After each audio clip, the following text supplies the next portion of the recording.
Good afternoon, everyone. Today we're looking at another Rotary watch unboxing. We're looking at one of the sort of choreographed Rotary Regents today.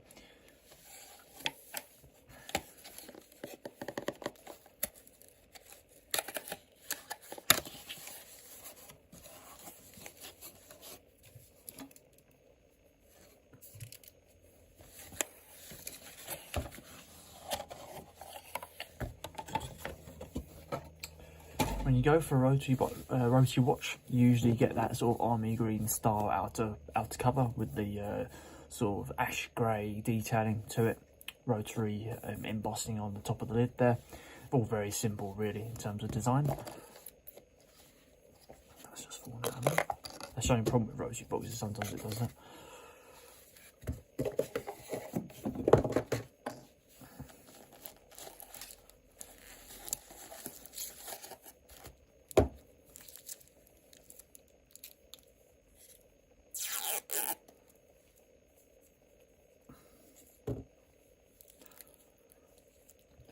So here we go, guys. This is the Rotary Regent chronograph.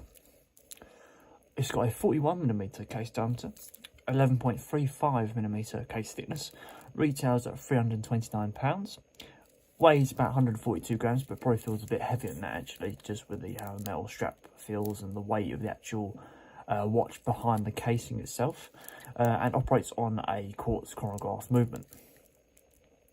So coming down to the dial here, we can see from the light reflecting around the face that it's a blue sunray dial, very similar in terms of colour to the Rolex Air King 114-200. In terms of sort of the tint on the blue, it's very similar to the matte that I've got as well that's sitting behind me. So you've got three individual sub-dials here. So you've got a chronograph timer that works up to an hour, so a stopwatch essentially, and that's on that hour marker goes on that one there.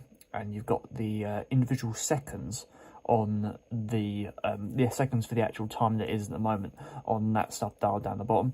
Your actual chronograph timer, the actual stopwatch, will work as this main seconds hand here.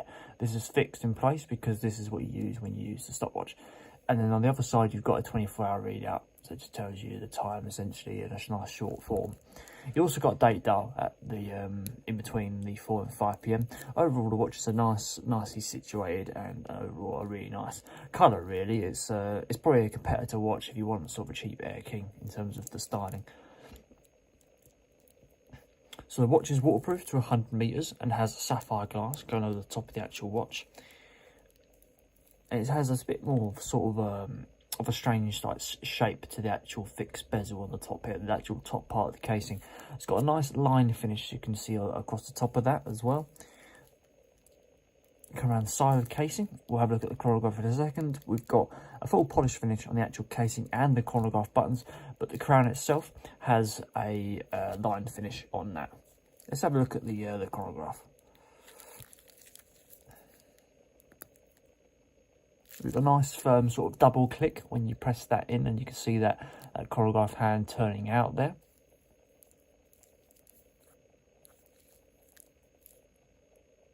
There's no feedback really when you pause it. You just have to push the button and you don't get any click or anything like that when you push that in.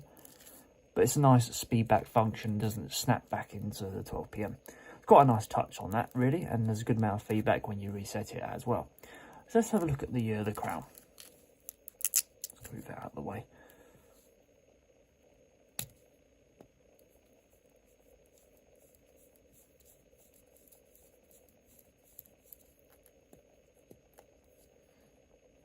So in second position, the hands give a good amount of feedback when you actually turn the hands around the face.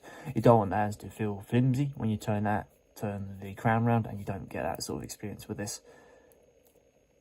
First position.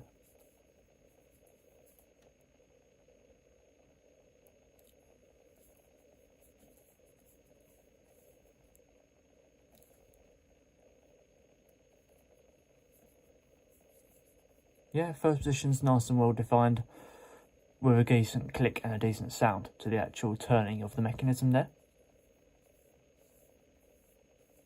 Got to turn it quite a bit to actually get the chronograph to turn, but that's no worry. Some people will like that sort of touch. So coming down to the strap, you've got a 22mm style strap with sort of brush finish on the links there and a polish finish on the centre parts. It's a 22mm in width in terms of the actual strap width here.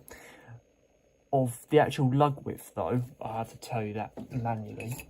If you wanted to change the strap, because it's very similar to the Tissot PRX in terms of the fact that it's got a smaller strap in the link, so that's about 8mm.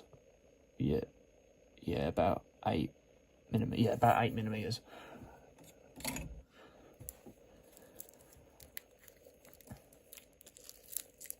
Come down to where the sort of the clasp is. It's a double lock butterfly system, as you can see, revealing a nice stainless steel interior component. A nice quality one inside there. The click down's nice and secure. The watch is adjustable by little tiny pins. Yeah, little tiny pins on the side there, so you'll need a hammer and a pin to knock those out. Around at the back plate, we've got that sort of celebratory style case back on the back there. It's a nice screw down back plate with obviously the markings of the watchmaking history on the back there as well.